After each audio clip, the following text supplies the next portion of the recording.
Colosenses capítulo 1, vamos a ver del versículo 15 al 19.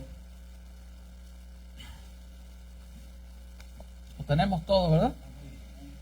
Y así dice la palabra del Señor. Él es la imagen del Dios invisible, el primogénito de toda creación, porque en Él fueron creadas todas las cosas, las que hay en los cielos y las que hay en la tierra, visibles e invisibles, sean tronos, sean dominios, sean principados, sean potestades. Todo fue creado por medio de Él y para Él. Y Él es antes de todas las cosas, y todas las cosas en Él subsisten, y Él es la cabeza del cuerpo, que es la iglesia, el que es el principio, el primogénito de entre los muertos, para que en todo tenga preeminencia, por cuanto agradó al Padre que en Él habitase toda plenitud. Oremos. Padre, estamos a punto de entrar en un pasaje bíblico que es como entrar a Tierra Santa. Es un pasaje bíblico tan rico que se le hace difícil hasta el mejor de los teólogos exponerlo en toda su plenitud. Pero Padre, aquí con mucha debilidad ante mis hermanos, me paro a hacer lo mejor que en mis cortas capacidades puedo hacer. Yo te ruego, Señor, que tú tomes tu palabra y que tu Santo Espíritu la aplique con poder en cada corazón. Sin esa obra de gracia no habremos hecho nada. Dependemos 100% de ti, de tu fidelidad, de tu poder y sobre todo de tu misericordia. Que tu misericordia corra como un río caudaloso sobre nosotros en este día.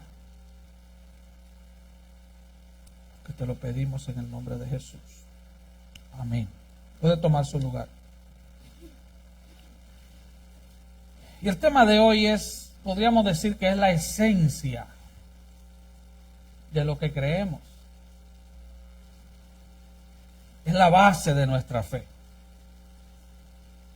Es importante que usted ponga atención en este tiempo,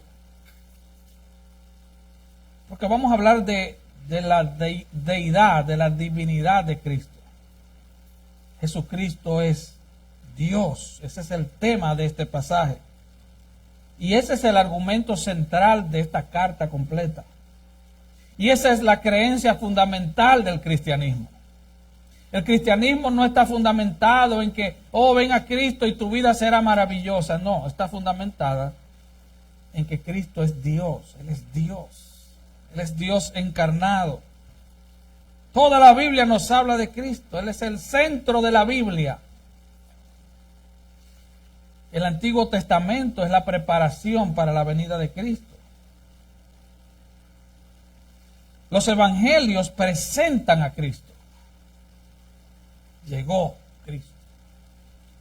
Llegó en una envoltura que nadie esperaba. Llegó envuelto en pañales. Llegó en una pobre aldea, tan pobre que muchos censos ni siquiera la mencionaban. Era como el peor de los barrios de Israel.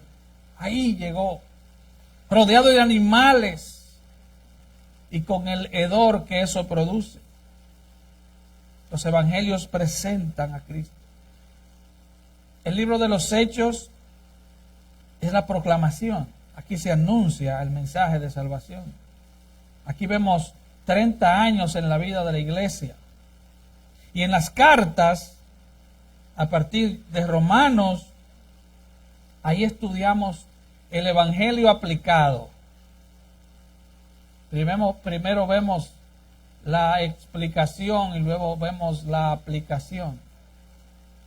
Es como cuando tú vas al médico, el médico te dice, esto te lo toma, esto sirve para tal cosa, y te lo vas a tomar así o así, o te lo vas a aplicar así o así, si es una crema o lo que sea. En las cartas vemos eso, la aplicación, para que cada creyente pueda llegar a decir, como dijo Pablo, para mí el vivir es Cristo. Ese es el fin, ese es el fin de la Biblia. En Apocalipsis entonces vemos, como cantábamos, Cristo será instalado en su trono de gloria, Él reinará. Y en estos versículos vemos como Pablo, inspirado por el Espíritu Santo, de manera magistral, nos describe quién es nuestro Salvador Jesucristo. Él es Dios hecho hombre.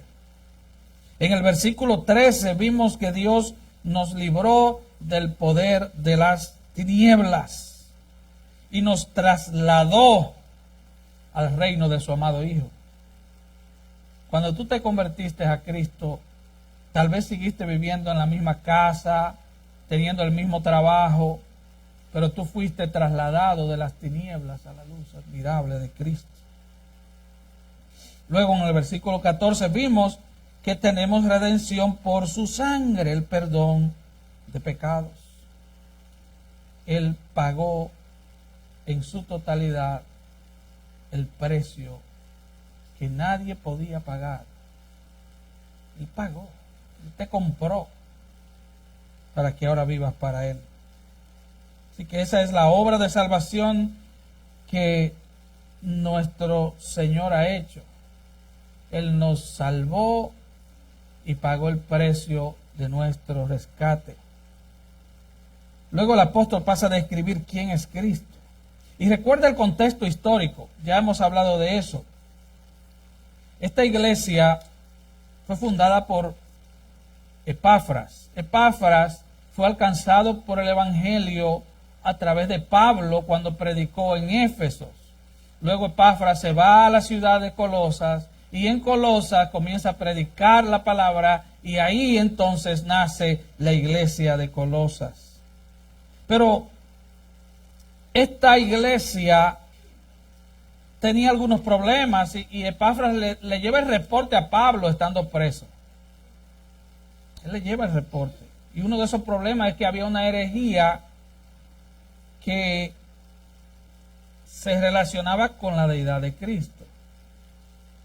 Los herejes de esa época estaban diciendo que Cristo no es Dios, que Él no era suficiente para la salvación, que además de Cristo usted necesitaba un conocimiento superior, usted tenía que tener un super conocimiento fuera de Cristo, que usted necesitaba tener ciertas visiones especiales, que usted necesita adorar incluso ángeles. Vamos a ver eso en el desarrollo de la carta en los siguientes domingos. Ellos decían que Jesucristo era uno de muchos espíritus que emanaban de Dios. Así que según ellos, Él no es Dios. Él ni siquiera es un Salvador adecuado. Y que había que tener un conocimiento súper especial. De hecho, ellos habían caído en la herejía de los gnósticos. Ellos siempre están buscando conocimiento, pero nunca llegan a la verdad. Siempre están buscando conocimiento, pero nunca aprenden. Por lo tanto, esta herejía era terrible. Ellos decían, tú necesitas a Cristo, es verdad, pero tú necesitas un conocimiento fuera de la Biblia. Tú necesitas mucho más que eso. Tú necesitas tener visiones y entrar en éxtasis. Tú necesitas adorar ángeles. Pero Pablo, en Colosenses 2, versículo 2 al 4, él va a decir, a fin de conocer el misterio de Dios, el Padre y de Cristo. Y luego dice, en quien están escondidos todos los tesoros de la sabiduría y del conocimiento. En Cristo están escondidos todos los tesoros de la sabiduría y del conocimiento. Todo lo que tú y yo necesitamos para esta vida y para la venidera están escondidos en Cristo. Yo no estoy diciendo que no vayas a la universidad, que no estudies matemáticas, ni biología, ni historia. Yo te estoy diciendo que todo lo que tú necesitas para vivir esta vida piadosamente, agradando a Dios y pasar a la eternidad con Cristo, disfrutando de todas sus bellezas y tesoros, están escondidos en Cristo. Y Pablo dice en el versículo 4, y esto lo digo para que nadie os engañe con palabras persuasivas. Así que no se trata de que alguien venga y te traiga psicología y te traiga filosofía y te venga con un lenguaje súper atractivo. No, todo está escondido en Cristo. Tú necesitas a Cristo, yo necesito a Cristo. Todos los tesoros de la sabiduría y del conocimiento están escondidos en Cristo. Esto nos habla de la suficiencia de Cristo. Él es suficiente. No es Cristo más la creencia de un concilio. No es Cristo más las cositas que yo haga por ahí. No es Cristo más traiga una buena ofrenda para que el Señor reciba tu alabanza. No es Cristo. Él pagó el precio. Solo Él pagó el precio. Y Él tiene poder para salvar. Y Él está a la diestra del Padre intercediendo por todos aquellos que ha salvado. Es una obra completa. Como decía el hermano Octavio, el que comenzó, y eso lo dice Filipenses, el que comenzó en vosotros la buena obra, la perfeccionará hasta el día de Cristo. ¿Y cuál es el día del Cristo? El día que Él viene por su iglesia. Ese es el día de Cristo. Así que entendamos que Colosas era una ciudad ubicada en la región de Frigia y fuertemente influenciada por la cultura greco-romana. Como dijimos en la introducción hace varias semanas, estaba de moda lo que se llama el dualismo filosófico. El dualismo filosófico consiste en que para esa creencia filosófica, todo lo que es materia es malo y todo lo espiritual es bueno. Ellos decían, si toda la materia es mala, es imposible que Cristo sea Dios, porque Él tenía un cuerpo de materia. Ellos decían, es imposible que Cristo sea Dios. El cuerpo, ellos decían que el cuerpo era como una cárcel donde habitaba el espíritu que era bueno, pero el cuerpo era malo. Sabemos que la Biblia dice en las cartas a los Corintios, hablando de los cristianos, que nuestro cuerpo es ¿qué? El templo del Espíritu Santo. Así que el cuerpo no es malo. El cuerpo del cristiano es el templo donde habita Dios, Espíritu Santo. Así que ellos no podían creer en un Dios bueno que creó el universo. Porque ellos decían, un Dios bueno no va a crear la materia que es mala. Ellos no podían aceptar la encarnación de Cristo. ¿Cómo un Dios bueno se va a hacer carne? Ellos no podían aceptar eso. Ellos decían que Jesucristo era un espíritu bueno, similar a los ángeles. Así que el apóstol Pablo le envía esta carta a los colosenses, donde le deja bien claro, no dejes que nadie te haga pensar que necesitas a Cristo y algunos ángeles y tener un super conocimiento y tener visiones y entrar en éxtasis. Todo lo que necesitas es a Cristo. Él es Dios en carne humana. Y es por eso que en el versículo 9, como vimos semanas atrás, Él ora para que los creyentes seamos llenos del conocimiento de la voluntad de Dios en Cristo. Así que esta herejía enseñaba básicamente que Cristo no era suficiente para la salvación.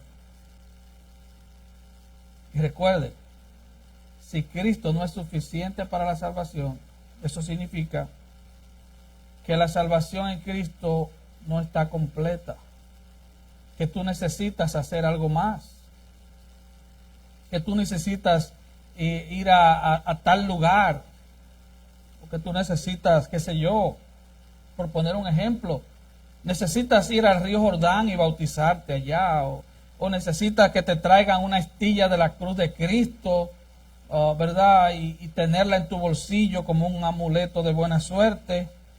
Tú necesitas algo más entonces. En vano has creído en Cristo. Significa entonces que necesitas buscar conocimientos místicos profundos fuera de la Biblia. No, hermanos, aquí está todo lo que tú y yo necesitamos para crecer en santidad, para crecer en piedad.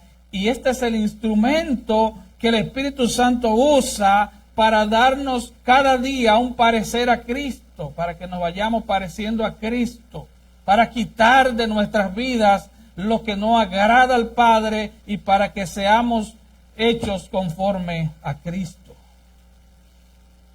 Colosenses 1, del 15 al 17, entonces Pablo revela la identidad de nuestro Señor y Salvador Jesucristo en relación con Dios, con el universo, con el mundo invisible y con la iglesia.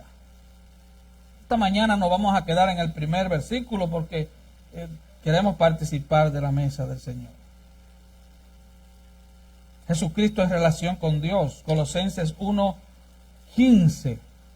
Él es la imagen del Dios invisible, el primogénito de toda la creación. Recuerde, cuando dice Él es, se está refiriendo a Cristo. Si usted lee los versículos anteriores, se da cuenta que está hablando del Señor Jesucristo. Así que aquí hay una gran definición. Él es la imagen del Dios invisible. Él es el primogénito de toda la creación. Esa es la definición de quién es nuestro Señor Jesucristo. Porque si usted ha creído en Cristo, si usted es cristiano, lo que usted más debe saber es la definición de en quién usted ha creído, ¿verdad que sí? Eso es algo lógico, ¿verdad? Eso es algo de sentido común. Si usted ha creído en Cristo, ahora dime, ¿quién es Cristo? Así que esta herejía decía que Él era una emanación del Padre, era un espíritu, era un fantasma que había salido de Dios. Pero Pablo dice, Él es Dios. Él lo creó todo. De hecho, vemos en Juan capítulo 1, todas las cosas fueron por Él creadas y nada de lo que fue creado sin Él fue creado. Él es Dios. Así que enseñaron que Jesús no tenía un cuerpo. Él era un fantasma. Y Pablo quiere dejar bien claro esto. Para empezar, aquí dice que Él es la imagen del Dios invisible. Dios es invisible. Dios el Padre es invisible. 1 Timoteo 6:16 dice, el único que tiene inmortalidad, que habita en luz inaccesible, a quien ninguno de los hombres ha visto ni puede ver.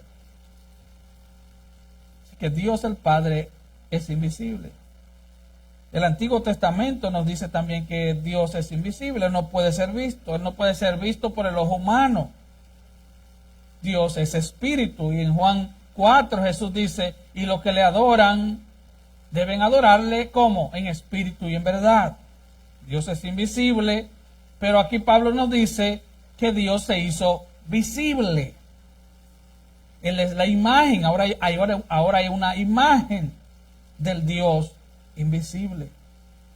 Dios se convierte en hombre y Cristo fue hecho visible por Dios. Él es la imagen del Dios invisible. Vemos en Génesis 1:27 que dice que Dios hizo al hombre a su propia imagen y semejanza, pero esta no es la imagen a la que se refiere Pablo. Esto es un concepto diferente. Primera de Corintios 11:7 dice, el hombre es la imagen y la gloria de Dios.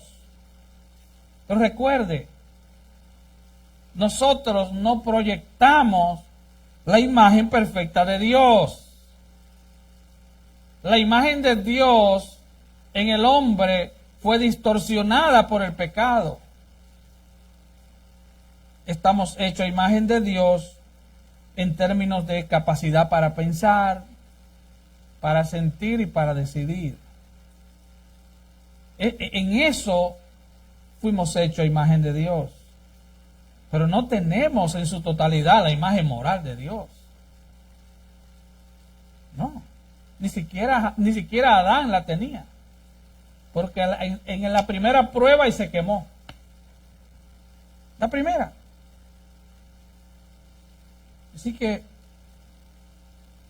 no tenemos la imagen perfecta de Dios, no somos capaces de movernos libres por el universo, no somos omnipotentes, no somos omnipresentes, no somos inmutables. Tenemos una imagen distorsionada. Se distorsionó en el Edén, en la caída. Así que, en principio, Adán tenía suficiente imagen de Dios porque él no podía morir. Él no podía morir en principio. Él fue hecho un alma, un ser inmortal. Pero él le dijo, si comes de esa fruta morirás. Ese fue su único examen. Y reprobó miserablemente. Todo se perdió en la caída. Y la única forma de restaurarlo es cuando una persona llega al conocimiento de Cristo. Cuando eres salvo, la imagen de Dios se restaura. Y hay una forma en que la imagen moral de Dios es restaurada en un creyente. Dios te da vida eterna. Y como hemos dicho muchas veces, vida eterna no tiene que ver con cuántos años vivas. Tiene que ver con calidad de vida. Tiene que ver con Cristo en ti. Tiene que ver con que ahora odias el pecado. Porque ahora amas lo santo. Y odias la perversidad del mundo. Así que Cristo es la única imagen real, perfecta, gráfica, verdadera, impecable, absolutamente precisa del Dios invisible. Él es la única imagen perfecta. Hebreos 1:3 dice, el cual, siendo el resplandor de su gloria y la imagen misma de su sustancia. Cristo es la imagen misma de su sustancia. Cristo es el resplandor de su gloria. ¿Cómo podemos entender esto? Bueno, Cristo vino de Dios para revelar su esencia. Él es el resplandor de su gloria. En otras palabras, sabemos que existe el sol, ¿verdad? ¿Cuántos han visto el sol? No, si usted ve el sol, usted no tiene ojos ya. Lo que usted y yo vemos son los rayos del sol, es el resplandor del sol. ¿Usted está entendiendo? Cristo es el resplandor de la gloria de Dios, porque Dios es invisible, no hay ojo humano que pueda ver a Dios y sobrevivir. Y por eso le envía en forma humana a su Hijo, porque a su Hijo sí le puedes ver. Así que el sol se revela a través de los rayos del sol y del calor. Dios el Padre se revela a través de Cristo. Y si algún día pretendes ver al Padre, tienes que venir a Cristo, al resplandor. Creo que son 2500 grados Fahrenheit que tiene el sol, algo por ahí. Si tú te acercas al sol, no que vas a ser como un huevo frito, no va a haber nada, vas a ser pulverizado. Cristo es la imagen misma de su sustancia, la imagen exacta, la imagen perfecta. Y la palabra imagen allí es icon, de donde viene la palabra en español ícono. Cristo es el ícono de Dios. Se usa en griego para señalar un sello o una herramienta de grabado exacto, una reproducción exacta. Podríamos decir que Jesús es la reproducción exacta de Dios. Nada falta, nada alterado. En Juan 1:18 dice, a Dios nadie le vio jamás. El unigénito Hijo que está en el seno del Padre, Él le ha dado a conocer. Así que no hay otra vía de ver a Dios, sino a través de ¿quién? De Cristo. Juan 1:14 dice, y aquel verbo fue hecho carne y habitó entre nosotros y vimos su gloria. Gloria como del unigénito del Padre, lleno de gracia y de verdad. Así que Él estaba revelando a Dios. Filipenses 2:6 dice, el cual, hablando de Cristo, siendo en forma de Dios, no estimó el ser igual a Dios como cosa a que aferrarse. Y la palabra forma aquí en griego es morfe, de donde viene morfología, por ejemplo.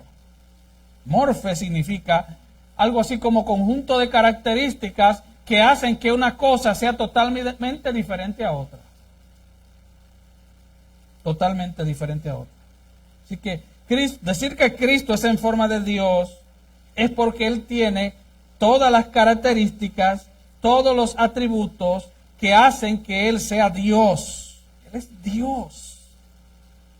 Por eso es que después que Pablo dice en Filipenses 2:6, más adelante dice que es para qué. Lo decía la hermana Caro. Toda lengua confesará. Toda rodilla se doblará. Y toda lengua confesará que Él es Señor.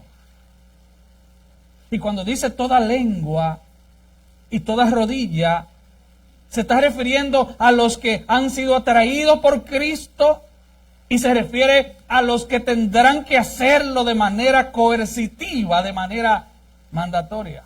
Toda lengua confesará que Cristo es el Señor. Toda rodilla se doblará ante Él en aquel gran día.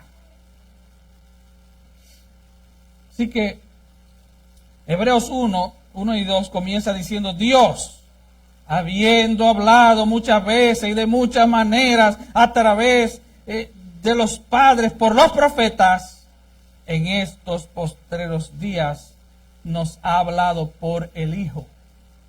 Y la frase en griego no dice nos ha hablado por el Hijo, dice nos ha hablado en el Hijo. Es como si el Hijo fuera un idioma. Dice, tu idioma es el Hijo. Dios habla en el idioma del Hijo. Porque en Él están escondidos todos los secretos y todos los tesoros del conocimiento y de la sabiduría en Cristo. Por eso en Juan 14:9, Felipe le dice al Señor, muéstranos al Padre y nos basta. Y el Señor le dice, tanto tiempo que has andado conmigo y no sabes que el Padre es en mí, yo en el Padre. Y él luego dice, el que me ha visto a mí, ha visto al Padre. No siga buscando, el que me ha visto a mí, ha visto al Padre. Así que el Hijo es la única representación perfecta de Dios. Los hombres no lo son. Son una imagen desfigurada. Incluso cuando somos restaurados en Cristo, somos una imagen Usted recuerda los televisores blanco y negro, ¿verdad? ¿Cuántos recuerdan eso? Eso delata su edad, yo lo siento. No, usted también. Usted recuerda que había que subirse encima y mover la antena para buscar la imagen. Cuando usted se convierte a Cristo, la imagen todavía está desfigurada.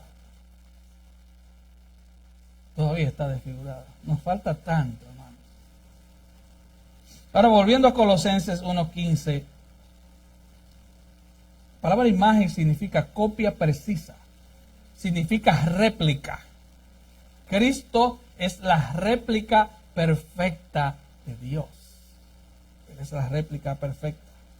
¿Por qué? Colosenses 2:9 nos da la respuesta. Porque en Él habita corporalmente toda la plenitud de la deidad. En Él habita corporalmente. No es un fantasma. En Él habita corporalmente. Y el 1:19 dice, por cuanto agradó al Padre que en Él habitase toda plenitud. Te dirá, ¿por qué? Porque le agradó al Padre. No le busque la quinta pata al gato. No, hay gente que quieren conocer cosas que la Biblia no te revela. Hermano, toda la revelación de Dios está aquí. Si usted quiere saber algo más en cuanto a Dios, fuera de aquí, usted está en serio problema. Usted debería esperar la eternidad. Tenga paciencia. Y tal vez en la eternidad tengamos un poquito más de revelación. Digo tal vez porque yo no he ido por allá. Así que Jesús es la revelación completa, final y única de Dios, sin nada que le falte. Y pensar en algo menos, escuche bien, pensar en algo menos. Quiero que escuche bien mis palabras. Pensar en algo menos cuando nos referimos a Cristo es blasfemo delante de Dios. Jesucristo el Señor es uno de esos personajes que muchas veces cuando usted trata de elogiarlo, usted es ofensivo. Usted no puede acercarse a Cristo pensando en Él como un buen maestro. Hay muchísimos buenos maestros que no han muerto por los pecadores. Usted no puede acercarse a Cristo pensando que Él fue un buen filántropo, que hizo muchos bienes, que era un rabino muy preparado. No. Pablo fue un rabino muy preparado y mataba a cristianos antes de convertirse a Cristo. La herejía que se había metido en la iglesia de Colosas decía que Jesús era la creación más excelente. Y usted dirá, wow, pero eso es un gran elogio. La creación más excelente. Él no fue creación, Él no fue creado. Él es eterno. Así que cuando hablamos de Jesús en términos de un gran hombre, de un gran profeta, de un gran maestro, eso es totalmente blasfemo. Es un insulto a la persona de Cristo, porque Él es eso, pero Él es muchísimo más que eso. Nosotros somos una imagen empañada, inadecuada, pero Cristo es la imagen perfecta de Dios, es la réplica de Dios, Él es Dios. Es como que alguien me pregunte, un seguidor del presidente me diga, define al presidente. Yo diga, bueno, él es un buen conductor de su viejo Corvette. Yo no creo que ni ahí llegue, pero bueno. Se me van a ofender, va a decir, pero él es el presidente de Estados Unidos. Se van a ofender. Usted no puede hablar de Cristo en términos de que Él fue un buen hombre. Es ofensivo, es blasfemo. Nosotros somos una imagen empañada. Mucha gente, aún en las iglesias evangélicas, tratan de vivir de tal manera que quieran impresionar a Dios. A Dios solo le impresiona a Cristo. El Padre está impresionado por su Hijo. porque su Hijo compartía su misma gloria. Por eso en Juan 17, Él le dice, vuélveme la gloria que tuvimos antes de la fundación del mundo. Su Hijo es glorioso. Y por eso cuando los ángeles ven a un pecador miserable que ahora es transformado en cristiano, que ahora tiene la imagen aún borrosa de Cristo, pero ahora se parece a Cristo, los ángeles dicen, ¿pero qué es esto? Ellos no entienden eso. Ellos no entienden.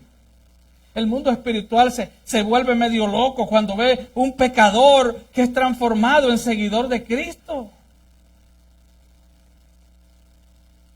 Por eso es falso decir,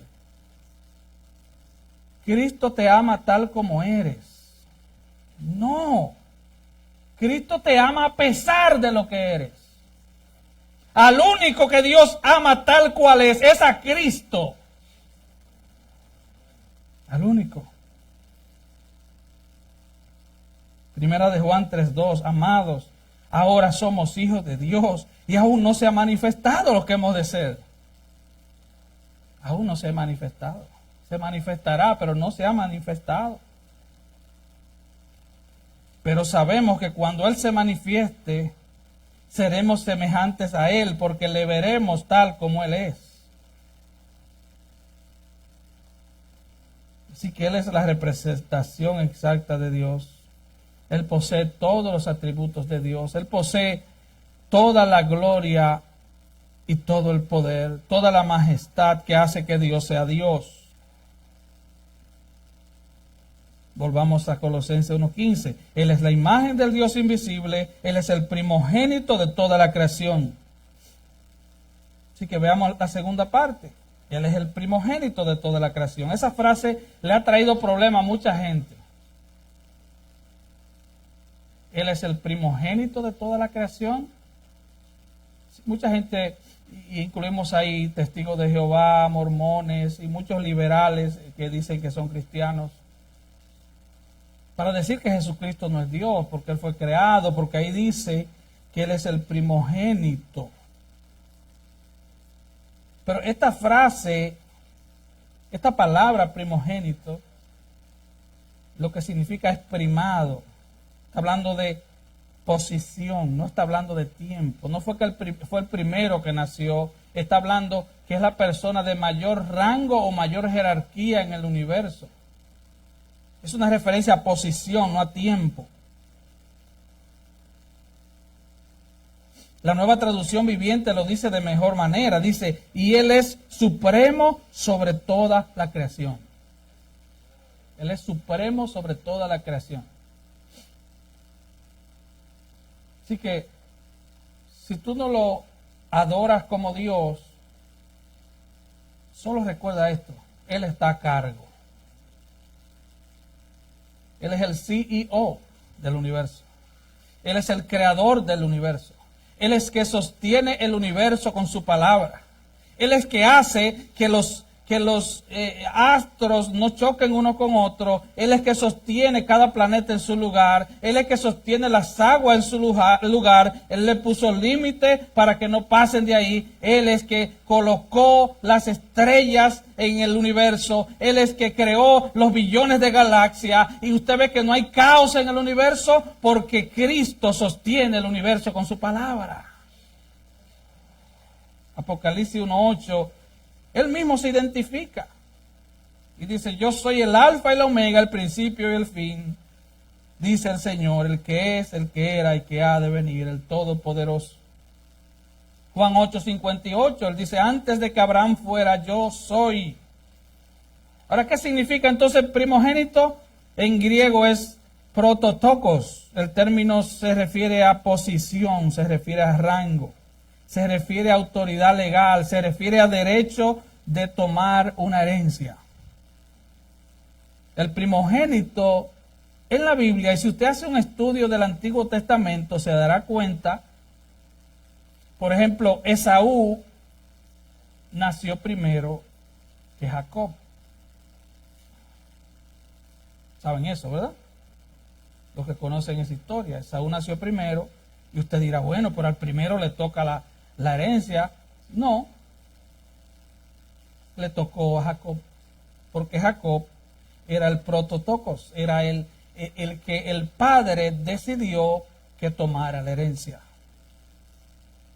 Y en el contexto judío todo el mundo sabía eso, porque además había que dar una bendición paternal antes de otorgar la herencia. Así que Hebreos 1:2 dice, hablando de Jesús, a quien constituyó heredero de todo. Jesús. Jesús entonces es el prototocos del Padre. A él le fue dado todo el imperio, toda la soberanía y todo el poder. Así que en la cultura judía sabemos que el Padre debía proferir o conferir una bendición, y vemos eso repitiéndose. Ve a Génesis y vaya a final hasta el capítulo 50, por ejemplo, cuando Jacob le profiere la bendición sobre sus hijos. Pero aquí vemos que la herencia es para Cristo. Vaya conmigo a la Biblia rápidamente, busque Apocalipsis 5, vamos a leer esos versículos.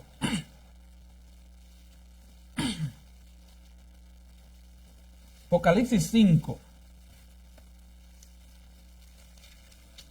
Y vi en la mano derecha del que estaba sentado en el trono un libro escrito por dentro y por fuera, sellado con 7 sellos, y vi a un ángel fuerte que pregonaba a gran voz: ¿quién es digno de abrir el libro y desatar sus sellos? Y ninguno en el cielo, ni en la tierra, ni debajo de la tierra podía abrir el libro ni aún mirarlo. Y dice Juan, y yo lloraba mucho, porque no se había hallado a ninguno digno de abrir el libro, ni de leerlo, ni de mirarlo. Y uno de los ancianos me dijo, no llores, he aquí que el león de la tribu de Judá, la raíz de David, ha vencido para abrir el libro y desatar sus 7 sellos.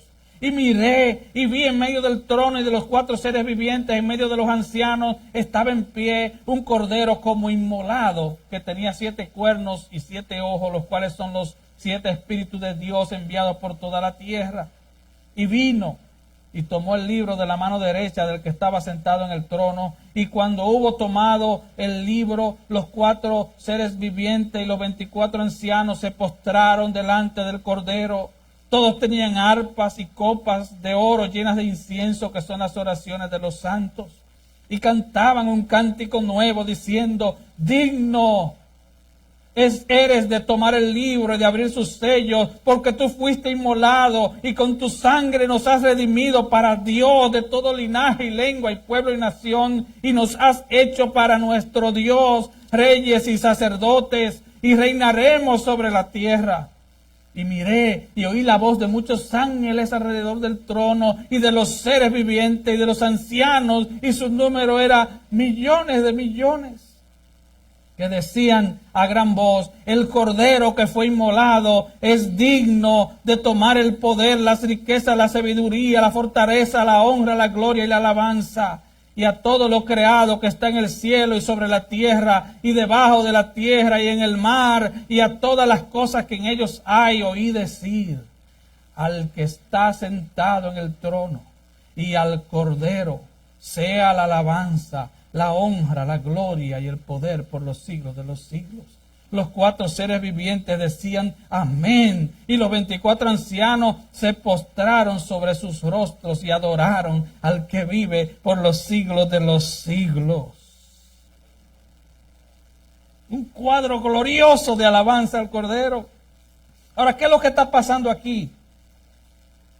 Dios está en su trono y el título de propiedad del universo está en su mano.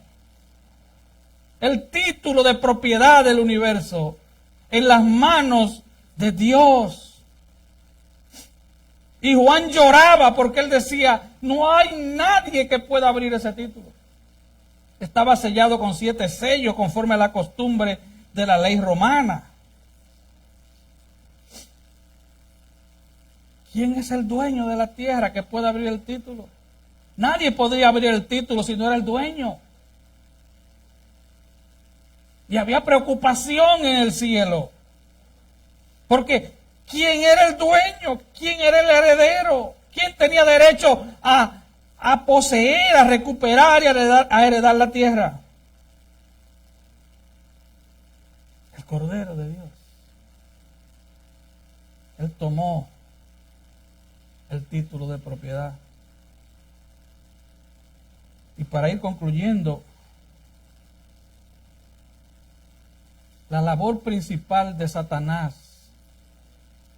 es asegurarse de que nadie entienda que Jesucristo es Dios. Ese es el trabajo del diablo.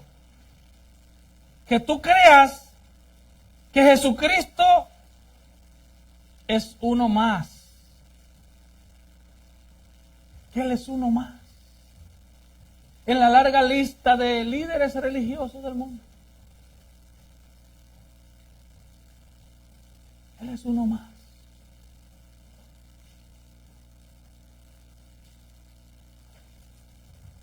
El enemigo de nuestras almas quiere asegurarse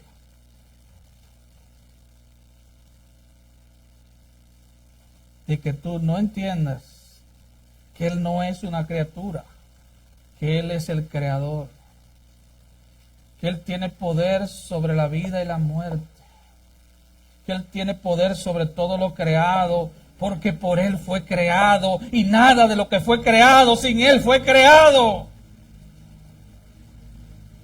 Que Él es el principal, que Él es el supremo, que Él es el que está a cargo. Él es la imagen perfecta de Dios. Y Él es el único que tiene derecho a gobernar en el mundo. El mundo está vuelto loco.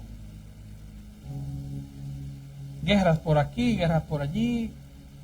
Que tal país tiene armas nucleares. Que solo está, la gente dice, oh, solo falta que fulano apriete un botón y se acaba el mundo. No. Jehová reina.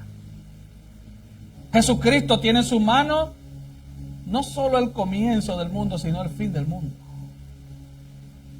Esto que llamamos planeta Tierra no se va a acabar, no va a terminar por el sobrecalentamiento global. Mucha gente está hablando, que todo sea eléctrico,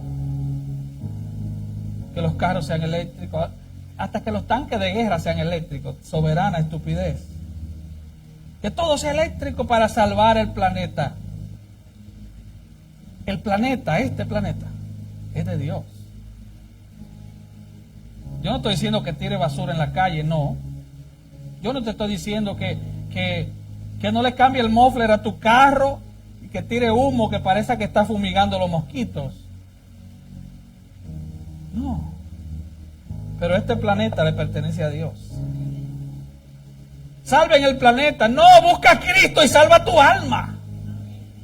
Ese es tu gran problema. No es el planeta, es tu alma. ¿A dónde irás? ¿A dónde irás en aquel día? ¿A dónde vas a ir? Y Jesús fue crucificado. Él no fue crucificado por ser un buen maestro. Tampoco por hacer milagros. ¿Sabe por qué Él fue crucificado? Porque Él dijo que era Dios. Juan 10:33, le respondieron los judíos diciendo, por buena obra no te apedreamos, sino por la blasfemia, porque tú siendo hombre te haces Dios. Él afirmó ser Dios. Y por eso lo crucificaron. Por eso lo crucificaron. Ellos recibieron el mensaje. En Mateo 28:18 Él dice, toda autoridad me es dada en el cielo y en la tierra. Él proclamó su autoridad. En la serie de Marcos hemos visto, Él enseñaba con autoridad y no como los demás. Él tenía autoridad sobre los demonios chillaban y le decían, tú eres el Hijo de Dios, tú eres el Santo de Dios. Qué lástima que mucha gente no entienda y los demonios entienden. Él es el Hijo de Dios, Él es el Santo de Dios, Él es Dios. Él tiene poder sobre la enfermedad, sobre los demonios, sobre la muerte, sobre la naturaleza, sobre los huracanes. Él tiene poder sobre todo ser humano. Él no es un fantasma que viene de Dios. Él es Dios. Y en ningún otro hay salvación. Como hemos visto, solo en Cristo tenemos redención por su sangre, el perdón de pecados. ¿Por qué? Porque Él es la imagen del Dios invisible. Él es el supremo de toda la creación. ¿Por qué? Porque en Él fueron creadas todas las cosas, las que hay en los cielos y las que hay en la tierra, visibles e invisibles, sean tronos, dominios, principados, potestades. Todo fue creado por medio de Él y para Él. El peor de los pecados, ponle el nombre que tú quieras. Ponle el nombre de lesbianismo, homosexualismo, robo, asesinato. Ponle el nombre que tú quieras. El peor de los pecados no es ese. El peor pecado es no vivir para Cristo.